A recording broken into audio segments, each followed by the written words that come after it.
Buenas tardes, pastor. Quisiéramos conocerlo un poco más. Así que le vamos a preguntar dónde nació. Muchas gracias.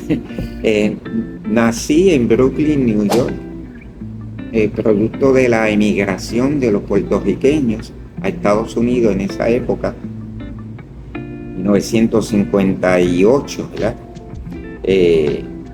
No me crié básicamente en Estados Unidos, sino que vine a una edad pues todavía pueril, ¿no?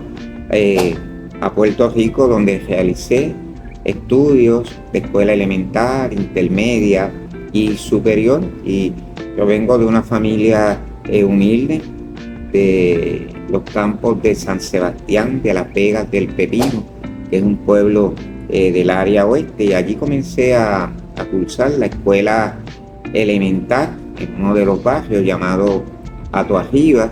Luego realicé escuela intermedia en el barrio Salto hasta llegar a la escuela superior Manuel Méndez Lisiaga, que por cierto hoy es una escuela vocacional, digamos en la actualidad. Tengo buenos y gratos recuerdos de esa niñez cuando jugaba con mis hermanos. Tengo 4 hermanos, uno fallecido, o 4 ya contándome, ¿no? Uno falleció allá hace algún tiempo, mi hermano mayor, Johnny, mi hermana, que es la del medio, que se llama Lidia, y Heriberto, que ya pues partió a la eternidad. Ya luego de toda esa parte de estar en Pepino y divertirme como lo hace cualquier niño o hijo de vecino, pues decido comenzar estudios universitarios en el año 1976. Ahí llego a la ciudad de Mayagüez. Después que llegué ya no salí de la ciudad, me quedé aquí y todavía resido aquí en Mayagüez, donde me nombraron hace algunos años, a raíz de esto, hijo adoptivo de la ciudad de Mayagüez en una ceremonia municipal. Bueno, pastor, ¿cómo descubrió que quería hacer lo que es hoy en día, su vocación? Sabemos que usted también es maestro, es profesor. Cuéntenos un poco sobre eso. Realmente el deseo de estudiar literatura, que fue lo que terminé haciendo, viene de la escuela intermedia, una maestra que marcó mi vida. Hay maestros que marcan la vida tal vez negativamente, otras la pueden marcar positivamente, y esta maestra de escuela intermedia, de nombre Nilsa Soto, que por cierto hace unos cuantos meses me pude comunicar con ella. Ella está mayor, pero reside también en San Sebastián, y ella me inculcó ese amor por el campo literario. Cuando llegué a la universidad, pues ya tenía idea realmente de lo que iba a estudiar. Tuve otra maestra de escuela superior. Debo decir que tuve 2 maestros de escuela superior que inculcaron ese respeto, ese amor por la literatura, sobre todo la literatura puertorriqueña y la vida de los próceres puertorriqueños, que a la larga esto va a influir en mi vida posterior, no solamente ya como profesional y como docente en la universidad, sino para conocimiento general, señalando lo que dice uno de los grandes patriotas nuestros, Eugenio María de Hostos, que la patria es el punto de partida. Así que esa fue mi formación, digamos, de comienzo, ¿verdad? Intelectualmente hablando, para poder absorber todos esos conocimientos de las buenas lecturas, de las novelas, de los cuentos, de la poesía, de los artículos periodísticos, de los buenos escritores, para ahí entonces llegar a 1976, que es cuando comienzo en el recinto universitario de Mayagüez un bachillerato en artes con concentración en estudios hispánicos. Esto me abrió toda esta óptica de cómo ver el mundo, de tener una cosmovisión, y añádase que ya había conocido al Señor en el año 1974 en mi pueblo de San Sebastián del Pepino, en una humilde iglesia evangélica para ese tiempo. Bien, la literatura para mí se convierte como en un hito ahí. Ya no solamente leía la Biblia siempre es uno de mis libros predilectos, y lo veo no solamente en el plano literario, sino también en el plano de fe, porque los principios que creo están establecidos realmente en la Escritura. Se complementa con distintas lecturas de acervo literario, que eso pues pudiera estar hablando tanto y tanto sobre eso, hasta completar el bachillerato en estudios hispánicos y luego comenzar a estudiar en el Seminario Teológico Presbiteriano Barbara Ann Rosles Memorial. Es una iglesia presbiteriana de avivamiento aquí en Puerto Rico. Allí pude aprender también principios de teoterapia que me ayudaron muchísimo para el ministerio pastoral.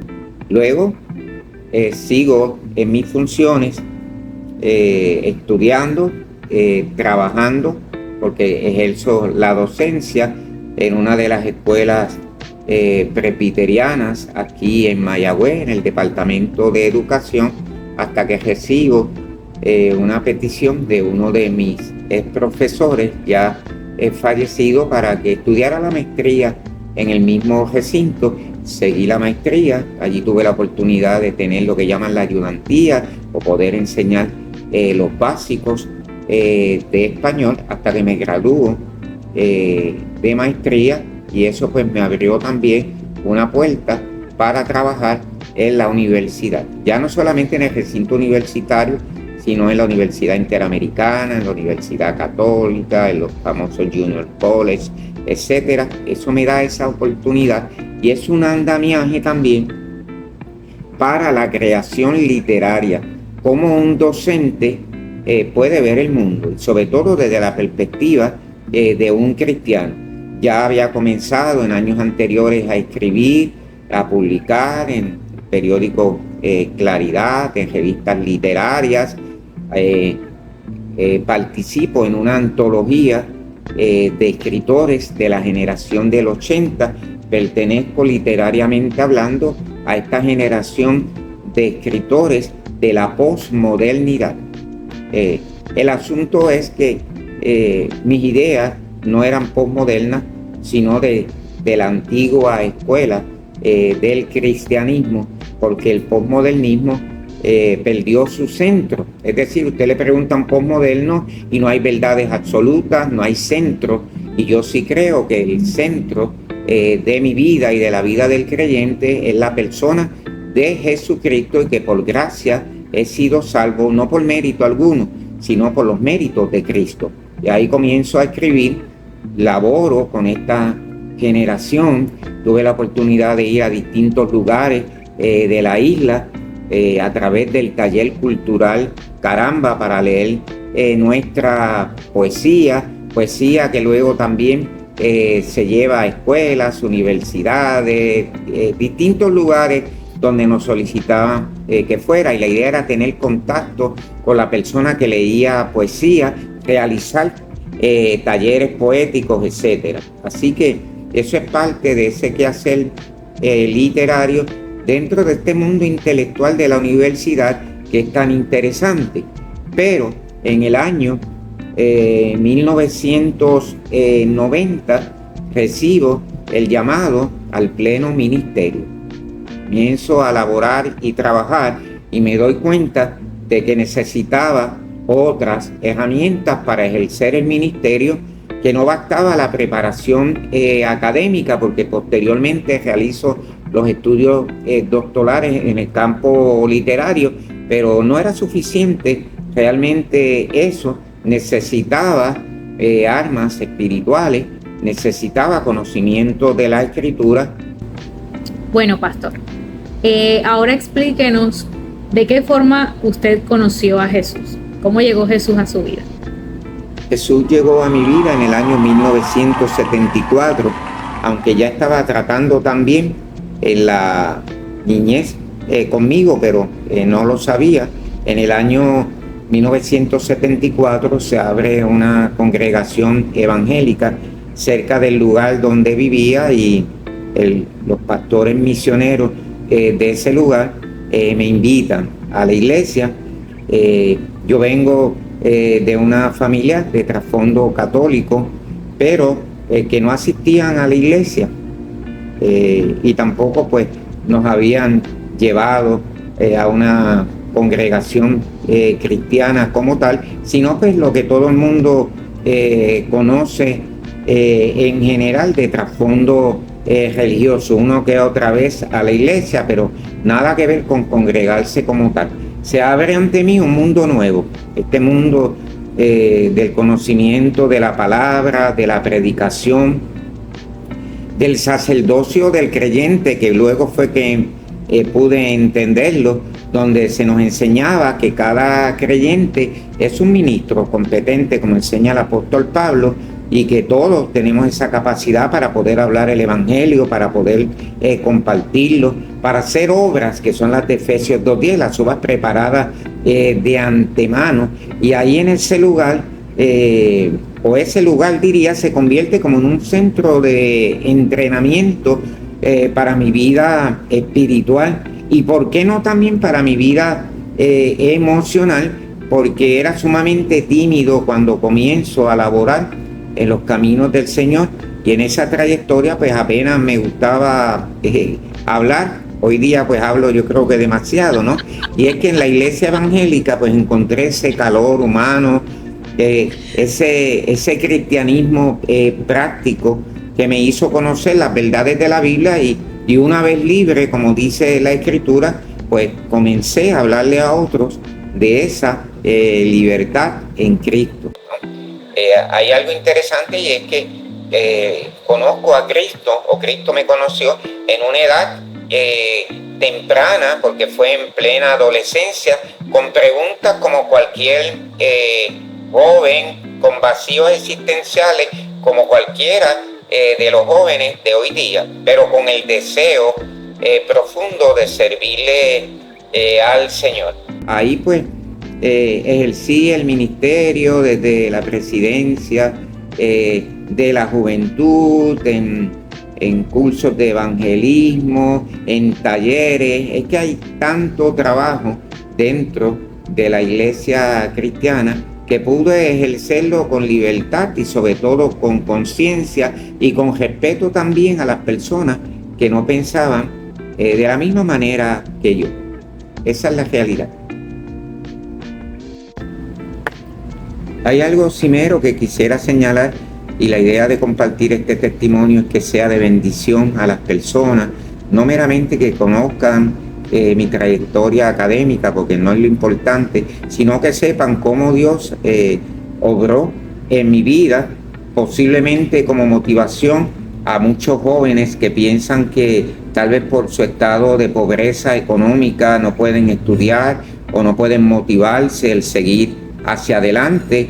El aclararte que no vengo de una familia acaudalada, vengo de una familia pobre pero con mucho deseo de superarse, y que inculcaron realmente esos deseos en mí, y que más adelante pues se completa con el conocimiento de la palabra del Señor para seguir toda la trayectoria intelectual o profesional y la trayectoria espiritual, porque una de las cosas que quiero señalar es que yo no he vivido mi vida en vida cristiana y vida secular.